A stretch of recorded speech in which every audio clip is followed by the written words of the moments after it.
Hello बच्चों, शिखर academy की इस ऑफिशियल ऐप पर आप सभी का बहुत बहुत स्वागत है। गुड इवनिंग सभी लोगों को। कैसे हैं आप सभी लोग?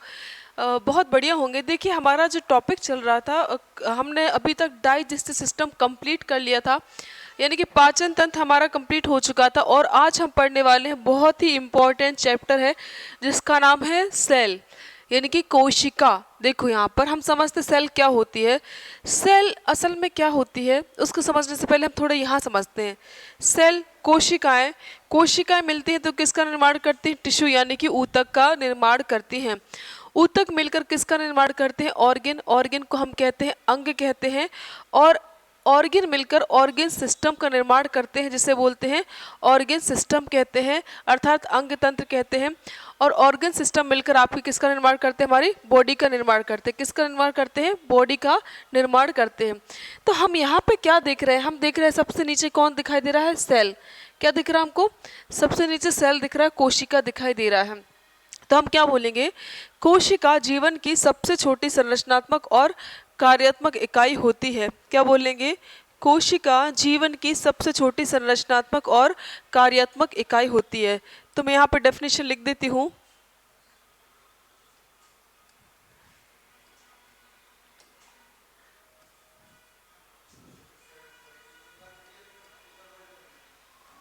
कोशिका जीवन की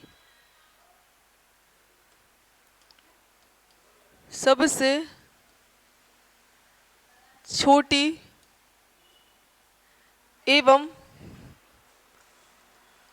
छोटी एवं संरचनात्मक इकाई होती है। कोशिका जीवन की सबसे छोटी एवं संरचनात्मक इकाई होती है।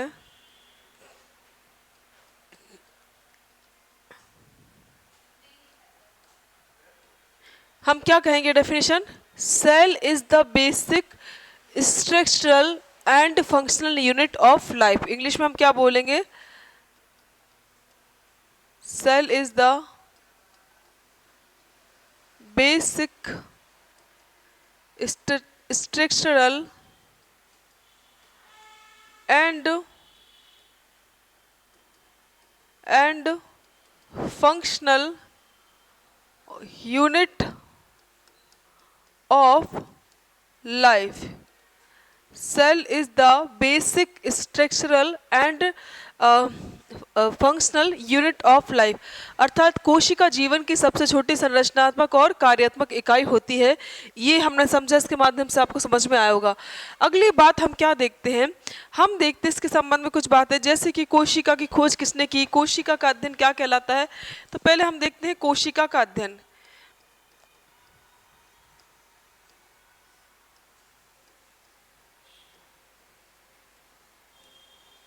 Study of cell is called cytology. क्या कहलाता है?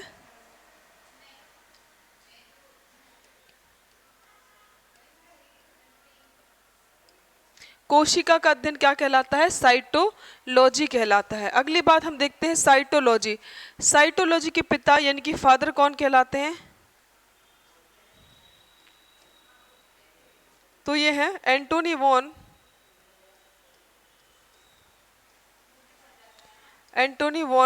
लीवेनहॉक।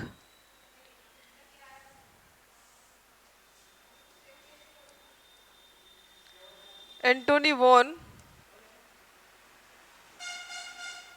लीवेनहॉक।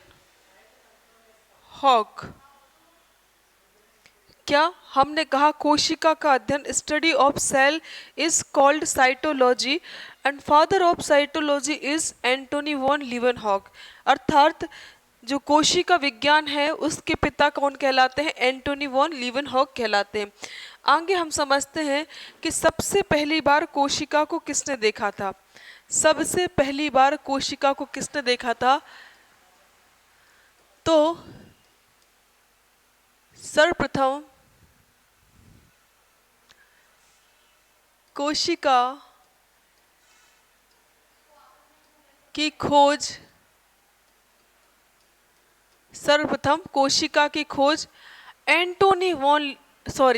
रॉबर्ट हुक ने। किसने? रॉबर्ट हुक ने। कब? 1665 में सर्वप्रथम कोशिका की खोज रॉबर्ट हुक के द्वारा कब की गई थी? तो 1665 में इसकी खोज की गई थी। ठीक है, ओके।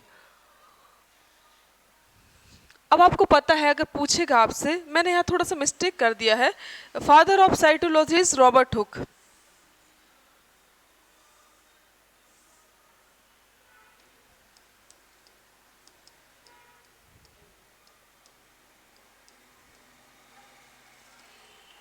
सोलह सौ पैंसठ में किसने खोज की थी?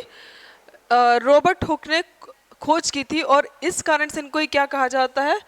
Father of cytology. ठीक है, लेकिन इन्होंने जो कोशिका देखी थी वो कैसी थी? मृत कोशिका थी। कैसी थी? मृत कोशिका, अर्थात डेड सेल थी। और इसे किस में देखा गया था? तो इस कोशिका को ओक वृक्ष की कॉर्क में देखा गया था। किस में देखा गया था इसे? ओक वृक्ष की कॉर्क में। किस में देखा गया था? और ओक वृक्ष की कॉर्क में देखा गया था। अब आप बोलोगे कॉर्क क्या होता है? तो कॉर्क एक्चुअली क्या होता है? जो पेड़ की छाल होती है उससे एक पदार्थ निकालते हैं, उसे क्या कहा जाता है? कॉर्क कहा जाता है। इतनी बात है क्लियर। सर्वप्रथम कोशिका की खोज किसने की? टिक कर दीजिएगा। रॉबर्ट हुक ने की थी। कब की थी? तो आप क्या कहेंगे? ये की थी 1665 में। इन्होंने जो कोशिका देखी थी वो किस प्रकार की थी? तो ये डेड सेल थी, यानी कि मृत कोशिका थी। ठीक है, ये बात समझ में आ गई। अब हम बात करते हैं कि भाई जीवित कोशिका को सबसे पहली बार किसने देखा? तो अगला फैक्ट आता है, जीवित कोशिका को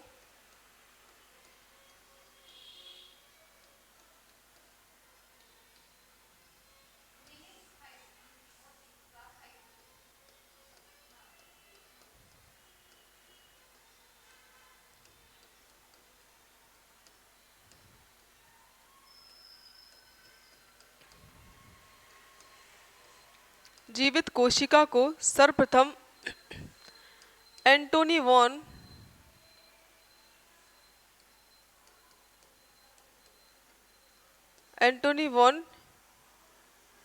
लीवेनहॉक ने कब?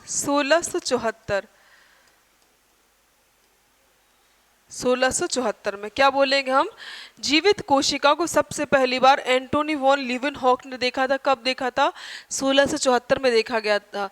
एंटोनी वॉन लीवेनहॉक के बारे में आप जानेंगे तो बड़ा आपको इंटरेस्टिंग लगेगा कि इनको ही क्या कहा जाता? फादर ऑफ बैक्टीरियोलॉजी, अर्थात इनको जीवाणु विज्ञान का पिता कहा जाता। क्योंकि सबसे पहली बार जीवाणु को किसने देखा था? Antony van Leeuwenhoek.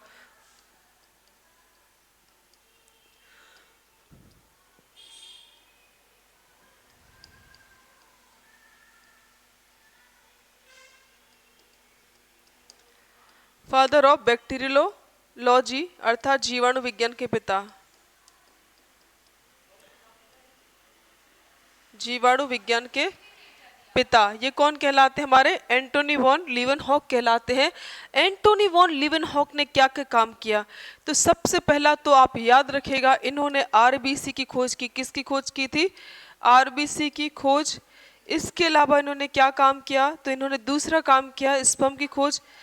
स्पर्म को हम हिंदी में कहते हैं शुक्राणु कहते हैं। क्या कहते हैं इसको? शुक्राणु की खोज की। और इन्होंने ही किसकी खोज की थी? बैक्टीरिया की। इन्होंने ही किसकी खोज की है?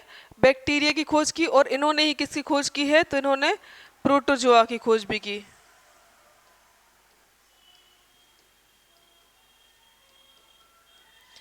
आ रही बात समझ? तो एंटोनी वॉन लीवेनहॉक कितने ज़्यादा इंपॉर्टेंट है। इन्होंने आरबीसी की खोज की, इन्होंने स्पर्म की खोज की, इन्होंने बैक्टीरिया की खोज की। इसीलिए इनको क्या कहा जाता है? फादर ऑफ बैक्टीरियोलॉजी, अर्थात जीवाणु विज्ञान का पिता कहा जाता है। और इन्होंने प्रोटोजोआ की भी खोज की थी। इनके द्वारा जो पुस्तक लिखी गई उसका नाम है द नेचर ऑफ सीक्रेट, या फिर आप कह सकते हैं secret of nature. Secret of nature. Clear यहाँ तक? आई होप क्लियर हो गया होगा। अब हम आगे क्या देखते हैं? अब हम समझते हैं कि जो सेल वर्ड है वो कहाँ से आया है। अब हम क्या समझते हैं? सेल वर्ड कहाँ से आया है?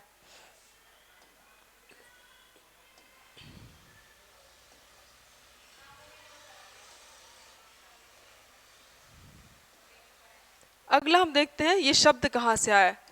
तो चलिए, कोशिका या सेल शब्द। सेल शब्द की उत्पत्ति, सेल शब्द की उत्पत्ति लैटिन भाषा के, लैटिन भाषा के सेलुला,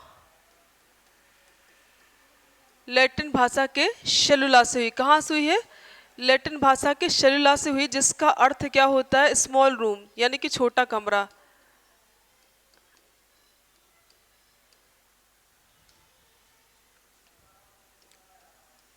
छोटा कमरा, स्मॉल रूम। मैं बताना चाहूंगी आपको सेल शब्द कैसे बना, एक बार फिर से इसको देख लेते एक बार, ठीक है। सेल शब्द कहाँ से आया? तो ये लैटिन भाषा के सेलुला से बना है, जिसका अर्थ होता है स्मॉल रूम, हिंदी में कहते हैं छोटा कमरा। क्योंकि जब सबसे पहली बार रॉबर्ट हुक ने कोशिका को देखा था तो ये कैसी दिखाई दी थी? जैसे कि मधुमक्खी के छत्ते होते हैं। आपने मधुमक्खी का छत्ता देखा होगा, अगर आप उसको देखते तो आपको ऐसा लगेगा जैसे उसमें छोटे छोटे से क्या बने हुए हैं? कमरे बने हुए हैं। चूंकि लैटिन भाषा में सेलुला का मतलब क्या होता है? छोटा कमरा होता। क्या होता है? छोटा कमरा। और इससे ही क्या बना? आपका सेल शब्द बना है। क्या बना? इससे सेल शब्द बना है। ओके, तो इस तरह से क्या हुआ? ये शब्द की उत्पत्ति हुई थी, सेल शब्द की उत्पत्ति हुई। चलो ठीक है, ये बातें आपको समझ में आ गई। कुछ फैक्ट है जो डिस्कस करना चाहती हूँ मैं आपसे, हम जल्दी से इसको भी डिस्कस कर लेते हैं। जैसे कि जैसे संसार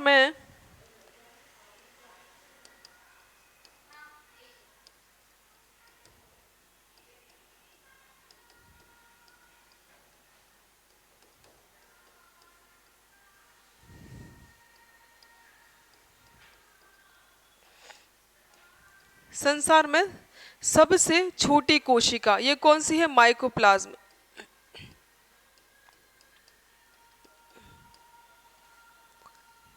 गैलीसेप्टिकमा।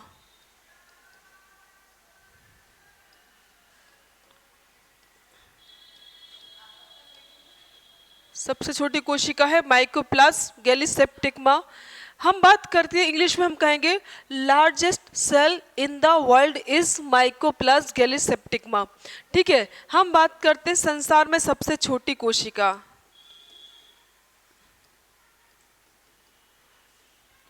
सॉरी, संसार में सबसे बड़ी कोशिका, यानी कि largest cell in the world. ये है हमारी कौन सी? ऑस्ट्रिच एग, जिसको कहते हैं शुतुरमुर्ग के अंडे।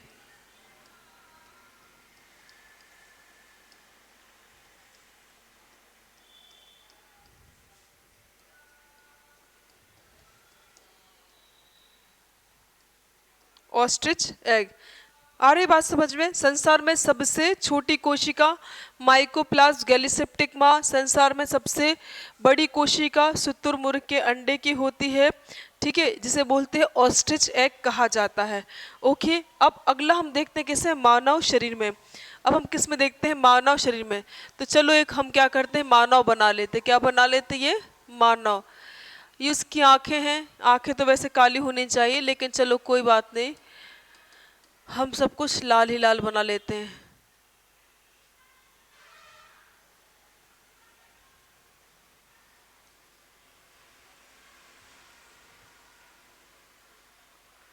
ये इसके हाथ हो गए। ये बना लिए, इसके क्या बन गए? हाथ बन गए। इसको अपन एक काम करते हैं, इसको बेचारे के बटन भी लगा देते हैं, हालांकि ठीक है। ये बन गया कौन? एक है ये मानव शरीर। क्या है ये? मानव शरीर है। अब इसको समझते हैं हम। ठीक है, हम कहेंगे मानव शरीर में सबसे बड़ी और लंबी कोशिका। ठीक है, सबसे पहला फैक्ट, मानव शरीर में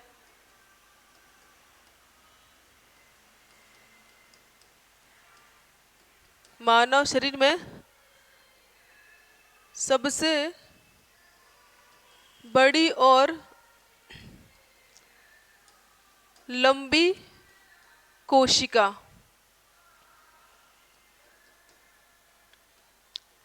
मतलब largest and longest cell in human body is neutron, sorry neuron, माफ कीजिएगा, न्यूरॉन। इसे बोलते तंत्रिका कोशिका। क्या कहते हैं इसको? तंत्रिका कोशिका कहा जाता है। हम बात करते हैं मानव शरीर में सबसे छोटी कोशिका। मानव शरीर में सबसे छोटी कोशिका RBC, red blood corpus. Okay, अब हम बात करते हैं मानव शरीर में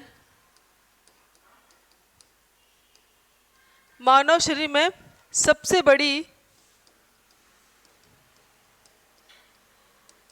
बड़ी गैमीट सेल।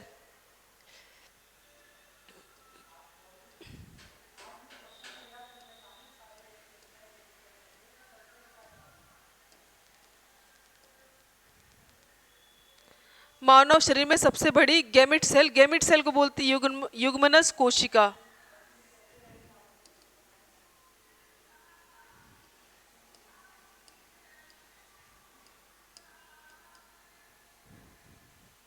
मानव शरीर में सबसे बड़ी गैमिट सेल युग्मनस कोशिका।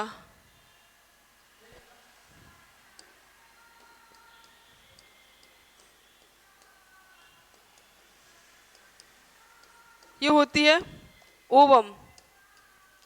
ओवम को हिंदी में कहते हैं अंडाणु, और अंडाणु का निर्माण किसमें होता है? महिलाओं में क्या होता है? इसका निर्माण होता है। अब हम बात करेंगे मानव शरीर में सबसे छोटी गैमीट सेल।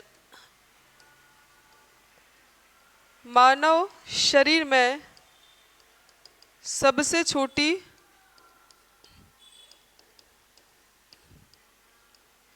गैमीट सेल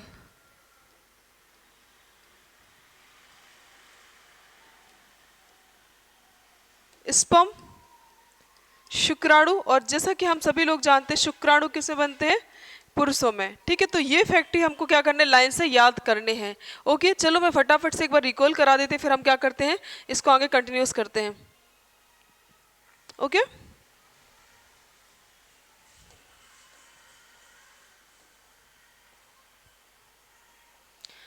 सबसे पहले हमने क्या देखा? कोशिका क्या है? आप सभी लोग जानते हैं कोशिका जीवन की सबसे छोटी संरचनात्मक और कार्यात्मक इकाई होती है। तो यहाँ दो वर्ड याद रखिएगा, सबसे छोटी संरचनात्मक और दूसरा कौन सा? कार्यात्मक इकाई। तो यहाँ पर मैं लिखना भूल गया, आप लिख लीजिएगा। Cell is the basic structural यानी कि संरचनात्मक and functional unit of life. कोशिका का अध्ययन क्या कहलाता है? साइटोलॉजी कहलाता है। Father of cytology is Robert Hooke, जो कि 1665 में क्या की थी? इन्होंने इसकी खोज की थी। अगला फैक्ट हमारा आ जाता है, सर्वप्रथम कोशिका की खोज रॉबर्ट हुक के द्वारा 1665 में की गई, और जो कि कैसी कोशिका थी? आपकी मृत कोशिका थी, यानी कि डेड सेल थी। और किस वृक्ष की कॉर्क में देखा गया था? तो ओक वृक्ष की कॉर्क में देखा गया। हाँ, वहीं हम बात करेंगे कि जीवित कोशिकाओं को सबसे पहली बार किसने देखा है? तो आप टिक कर दीजिएगा, एंटोनी वॉन लीवेनहॉक के द्वारा देखा गया है। कब? 1674 में। फादर ऑफ बैक्टीरियोलॉजी कहा जाता है इनको, जीवाणु विज्ञान का पिता, क्योंकि सबसे पहली बार जीवाणु की खोज भी किसने की थी? इन्होंने ही की थी। इसके अलावा इन्होंने आरबीसी की खोज की, इन्होंने स्पर्म की खोज की, इन्होंने बैक्टीरिया की खोज की, इन्होंने प्रोटोजोआ की खोज की। सीक्रेट ऑफ नेचर इनकी क्या है? बुक का नाम है। ठीक है, चलो आगे बढ़ते हैं। सेल वर्ड कहाँ से आया? तो भाई आप कहोगे लैटिन भाषा के सेलुला से आया है, जिसका मतलब होता है छोटा कमरा, स्मॉल रूम होता है। हमने कुछ फैक्ट देखे। सबसे छोटी कोशिका कौन सी होती है? माइकोप्लाज्म गैलीसेप्टिकमा। कौन सी होती है? माइकोप्लाज्म गैलीसेप्टिकमा। सबसे बड़ी कोशिका शुतुरमुर्ग के अंडे की होती है। मानव शरीर में सबसे बड़ी और लंबी कोशिका न्यूरॉन की होती है, जिसे तंत्रिका कोशिका कहा जाता है। ठीक है, हम बात करते हैं मानव शरीर में सबसे छोटी कोशिका कौन सी होती है? आरबीसी, रेड ब्लड कॉर्पस की होती है। अगला हमने देखा है मानव शरीर में सबसे बड़ी गैमीट सेल कौन सी होती है, ओवम। और मानव शरीर में सबसे छोटी कोशिका कौन सी होती, सॉरी सबसे छोटी गैमीट सेल जो होती है वो स्पर्म होती है। वहीं प्लांट सेल में सबसे बड़ी कोशिका कौन सी होती है, तो आप कहोगे भाई ये होती है आपकी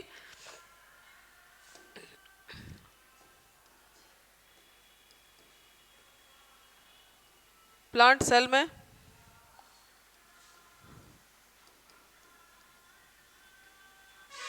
सबसे बड़ी कोशिका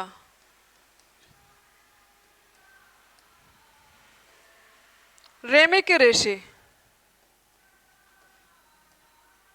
जूट, जूट समझते हैं ना आप लोग, वही कहलाते हैं। ठीक है, चलिए अब ये चित्र समझने से पहले थोड़ा सा हम देख लेते हैं और टाइप्स ऑफ सेल भी देख लेते हैं। क्या देख लेते हैं हम, टाइप्स ऑफ सेल यानी कि कोशिका के प्रकार। टाइप्स ऑफ सेल जिसे कहते हैं कोशिका के प्रकार।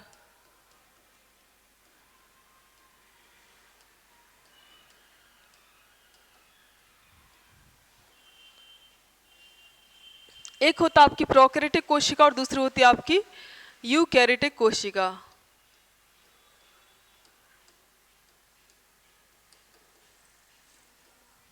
प्रोकैरियोटिक सेल,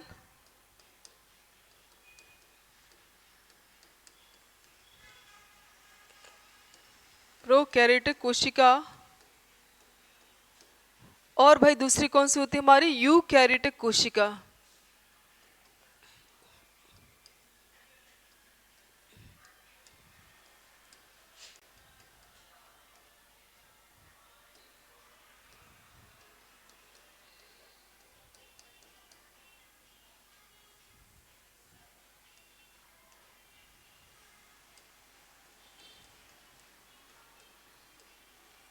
यूकैरियोटिक कोशिका। अब दोनों का मतलब हम समझते हैं। यहाँ पर देखो ये शब्द, अगर आप इन शब्दों को देखोगे तो ये अपना अर्थ को खुद बयां कर देते हैं। जैसे आप लोग मैथ्स पढ़ते तो बोलते ना, क्वेश्चन को देखो तो उसका जो क्वेश्चन होता है उसमें उसका जवाब होता है। ऐसे इसमें भी बहुत सारे टर्म्स ऐसे होंगे जो खुद ही अपने आप को बयां कर देते हैं। ये दो शब्दों से बना है, प्रोक और कैरियोटिक से। किससे बना है, तो यहाँ मैं लिख देती हूँ प्रोक और दूसरी तरफ कैरियोटिक।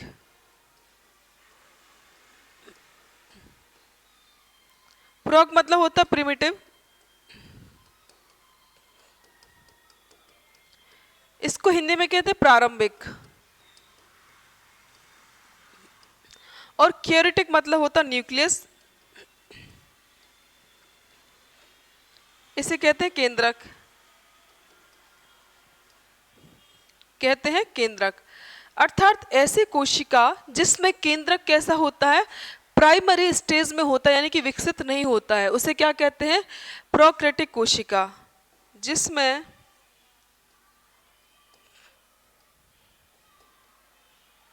केंद्रक प्रारंभिक अवस्था में होता है। ठीक है, एग्जाम्पल की बात करते बच्चों तो देखो इसके एग्जाम्पल कौन कौन से होंगे।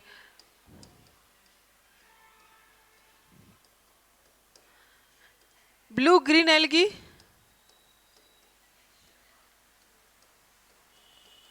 ब्लू ग्रीन एल्गी, हिंदी में कहते हैं इसको नील हरित शैवाल कहते हैं।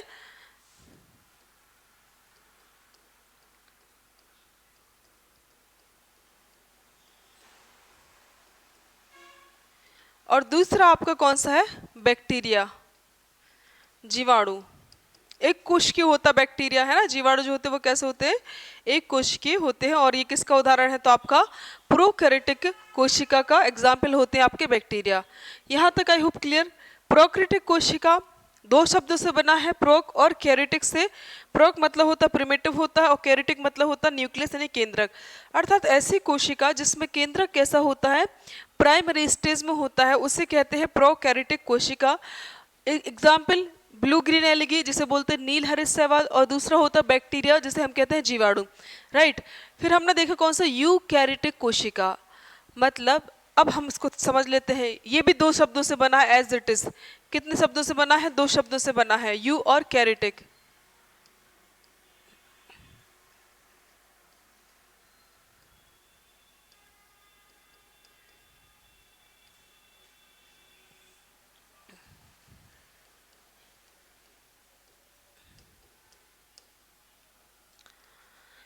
यू मीन्स क्या होता? गुड, गुड, अच्छा, विकसित, ठीक है। और कैरेटिक मतलब वही न्यूक्लियस अर्थात केंद्रक हिंदी में। ऐसी कोशिकाएं जिसमें केंद्रक कैसा होता? विकसित, यानी कि पूरी तरह से स्पष्ट होता, सुस्पष्ट, सुस्पष्ट केंद्रक पाया जाता है। एग्जाम्पल की बात करते हैं हम तो दोस्तों हो जाएगा animal cell and plant cell. Animal cell and plant cell, ठीक है। तो ये कौन सा हमारा? एक हो गया प्रोकैरियोटिक कोशिका और एक हो गया हमारा कौन सा? यूकैरियोटिक कोशिका हमारा यहाँ पर हो गया। आई होप यहाँ तक कोई दिक्कत नहीं होनी चाहिए। अब हम आगे बढ़ते हैं, हम इसका डिफरेंस भी देखना चाहेंगे लेकिन अभी नहीं, अभी हम थोड़ा और इसको देखते हैं, कुछ और बातें, फिर अपन बढ़ते हैं। अब हम पढ़ने वाले हैं कोशिका का संरचना पढ़ने वाले, क्या पढ़ने वाले हैं? स्ट्रक्चर ऑफ सेल हम पढ़ने वाले हैं।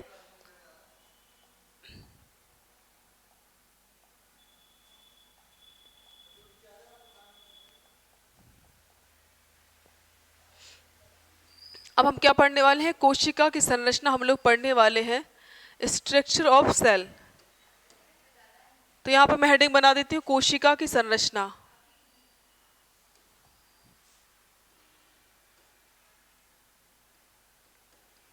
सेल स्ट्रक्चर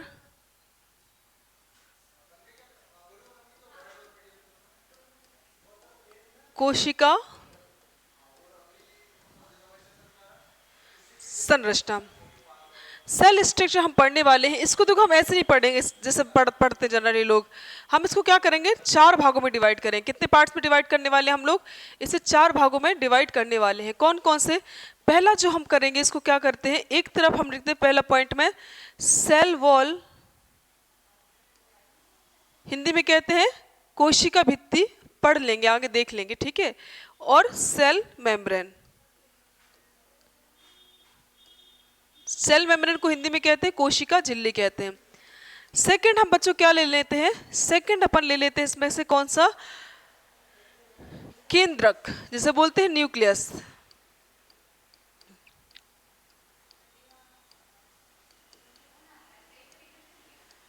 सेकंड हम लेते हैं क्या? न्यूक्लियस, जिसे हम बोलते हैं केंद्रक। थर्ड हम लेते हैं, क्या ले लेते हैं? ठीक है, थर्ड हम क्या ले लेते हैं इसको? प्रोटोप्लाज्म, जीव द्रव। अगला हम कौन सा ले रहे हैं? जीव द्रव। और इसमें हम सॉरी जो फोर्थ लेने वाले हैं उसमें लेने वाले हैं कोशिकांग। क्या लेने वाले हैं? Cell organelles.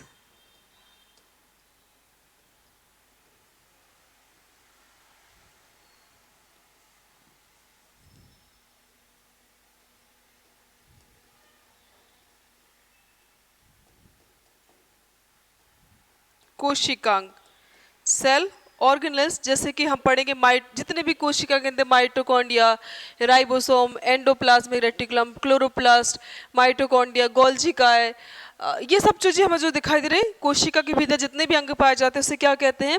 कोशिकांग, या इसी को बोलते हैं सेल ऑर्गेनेल्स कहा जाता है। इनके बारे में हम क्या करने वाले हैं? पढ़ने वाले हैं। तो आप इस टाइप से पढ़ोगे तो थोड़ा सा आसान रहेगा कि 4 भाग में डिवाइड कर लिए भाई। सबसे पहले सेल वॉल और सेल मेम्ब्रेन, फिर सेकंड हमने ले लिए पॉइंट न्यूक्लियस, देन इसके बाद प्रोटोप्लाज्म, फिर अगला सेल ऑर्गेनेल्स, ठीक है। अब आप बोलोगे ठीक है पर चित्र तो बना दो, तो चलो हम चित्र क्या करेंगे? बनाएंगे। तो बना लेते हैं चित्र। ये बना हुआ है, एक हम खुद से बना लेते हैं, ड्रॉ कर लेते हैं।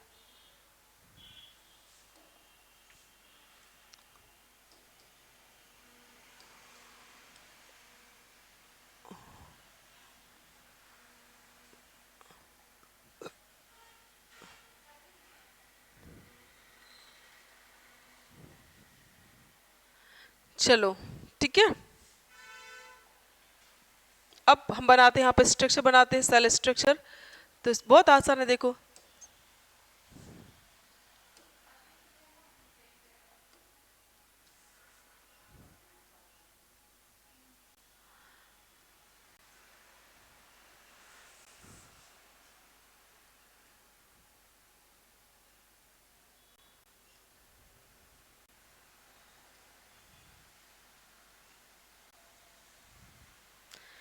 एक तरफ हम ले रहे हैं कौन सी, एनिमल सेल ले रहे हैं, एनिमल सेल, ठीक है। और दूसरी तरफ अपन कौन से ले रहे हैं, प्लांट सेल।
तो ओके, देखो अब ये तो हो गया भाई, इसका हम संरचना बनाए। इनके चारों तरफ क्या पाई जाती है, झिल्ली पाई जाती है, जिसे हम क्या कहते हैं, सेल मेम्ब्रेन। तो इसके चारों तरफ हम क्या करते हैं, सेल मेम्ब्रेन बना देते हैं।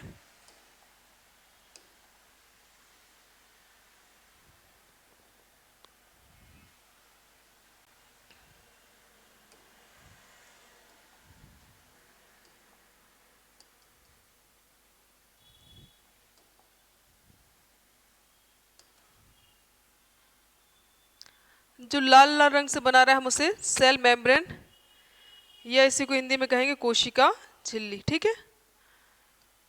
तो ये तो एनिमल सेल के चारों तरफ बना दी हमने, क्या, सेल मेम्ब्रेन बना दी। अब हम क्या करेंगे, प्लांट सेल जो हमारी दिख रही है वहां पर उसके चारों तरफ भी हम क्या करते हैं, एक झिल्ली बना देते हैं, जिसे हम कहते हैं प्लांट सेल, प्लांट सॉरी माफ कीजिएगा, सेल मेम्ब्रेन।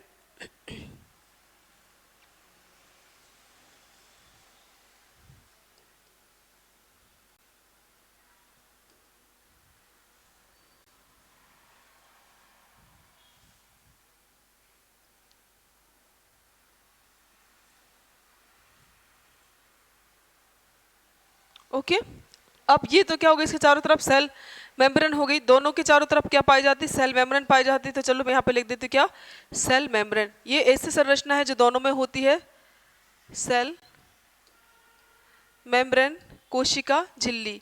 ये आपका एनिमल सेल में भी पाई जाती है और आपकी प्लांट सेल में भी पाई जाती है।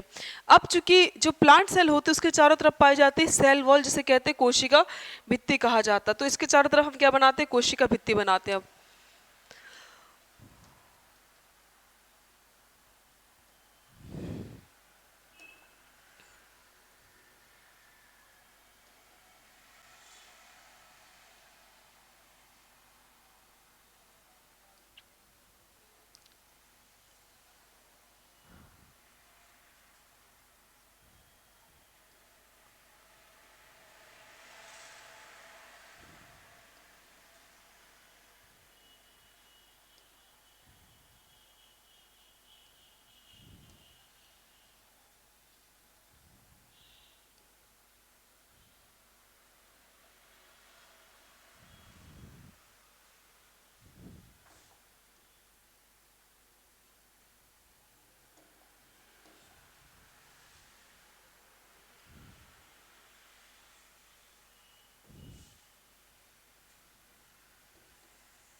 ये बना रहे हैं हम इसके चारों तरफ सेल वॉल, जिसे बोलते हैं कोशिका भित्ति।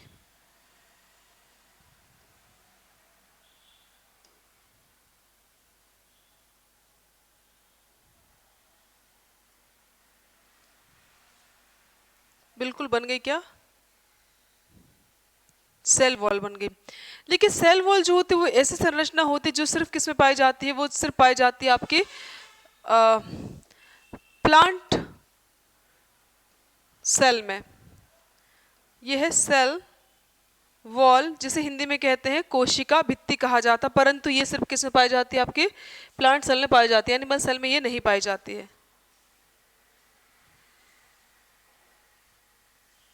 चलो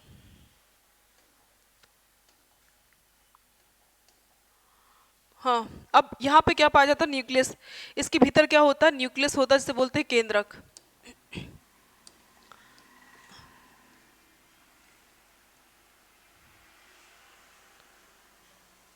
न्यूक्लियस, ठीक है, केंद्रक।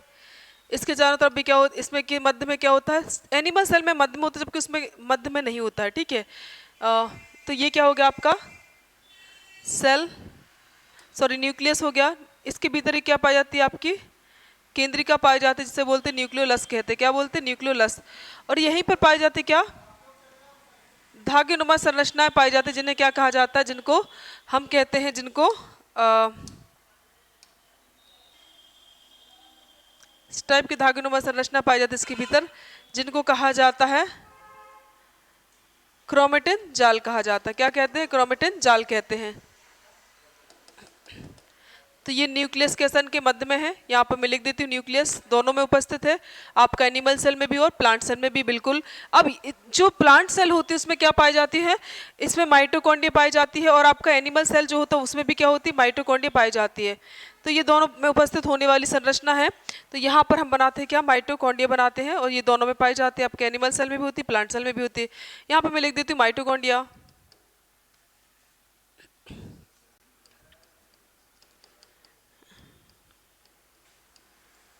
Mitochondria, okay. अब देखो यहाँ पर क्या होता है, जो आपकी एनिमल सेल होती है उसमें, उसके चारों तरफ उसमें क्या पाया जाता है, सेंट्रोसोम पाया जाता है। क्या पाया जाता है यहाँ पर, सेंट्रोसोम। और यहीं पे क्या पाई जाती है, यहाँ पर पाई जाती है आपकी, इसके भीतर सेंट्रियोल पाए जाते हैं। क्या पाया जाता है, इसके भीतर सेंट्रियोल पाए जाते हैं। तो यहाँ पर सेंट्रोसोम,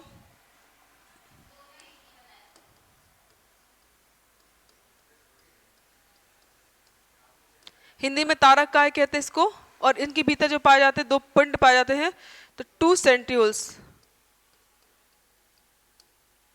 सेंट्रियोल्स, तारक केंद्र जिन्हें कहा जाता है, ओके। और जो आपकी प्लांट सेल होती है, इनके चारों तरफ एक क्या बोलते हैं आप, यहाँ पर सॉरी, यहाँ पर क्या पाया जाता है, लवक पाया जाता है। क्या पाया जाता है, यहाँ पर लवक भी पाए जाते हैं, जिन्हें बोला जाता है प्लास्टिड कहते हैं। क्या बोलते हैं, प्लास्टिड, या हिंदी में लवक।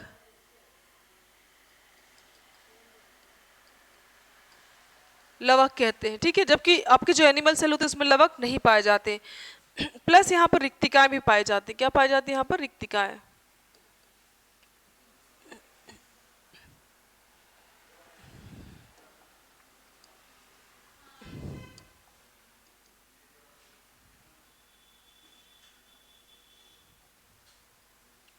क्या कहलाती है, रिक्तिकाएं कहलाती है, बिल्कुल।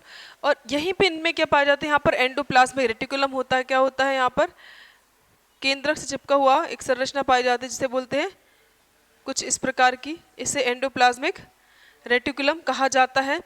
और आपका जो यहाँ पर होती है ना, आपकी जो एनिमल सेल, इसमें भी क्या पाया जाता है, एंडोप्लाज्मिक रेटिकुलम पाया जाता है। इट मीन्स ये दोनों में उपस्थित होती है। किसमें होती है, एनिमल सेल में पाई जाती है और प्लांट सेल में भी पाई जाती है। और जो एंडोप्लाज्मिक रेटिकुलम होते हैं, यहाँ पर क्या चिपके होते हैं, इस टाइप के कण पाए जाते हैं। यहाँ पे क्या पाए जाते हैं, इस टाइप के यहाँ पर कण पाए जाते हैं, जिन्हें बोलते हैं राइबोसोम। क्या कहा जाता है, जिनको राइबोसोम कहा जाता है,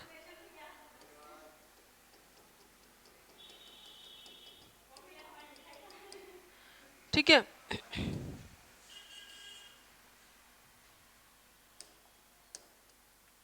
ER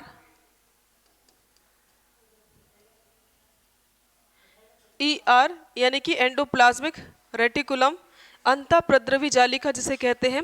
और इस पर ही चिपके रहते हैं हमारे क्या, राइबोसोम।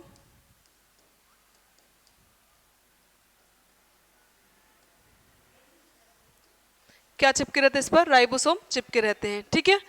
अब यहाँ पर आप देखते हैं जो हमारी जो हमारी जो एनिमल सेल होती है, यहाँ पर एक संरचना पाई जाती है थैलीनुमा, जिसे बोलते हैं लाइसोसोम। क्या कहते हैं? लाइसोसोम कहा जाता है।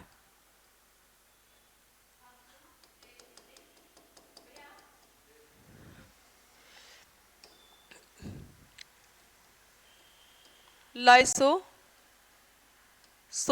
लयन काय कहा जाता है। ठीक है, आपको मैं और बताना चाहूंगी, यहाँ पर एक और संरचना पाई जाती है जिसे बोलते हैं गोल्जी काय। क्या बोलते हैं? गोल्जी काय कहा जाता है।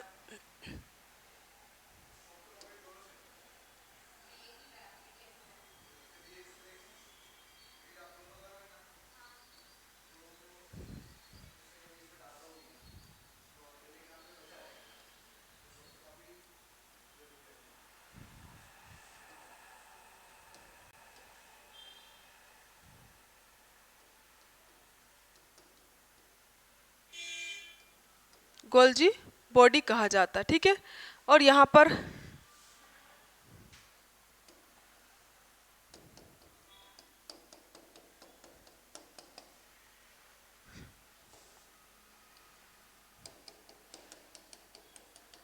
ठीक है, ये क्या होता है? यहाँ पर साइटोप्लाज्म होता है।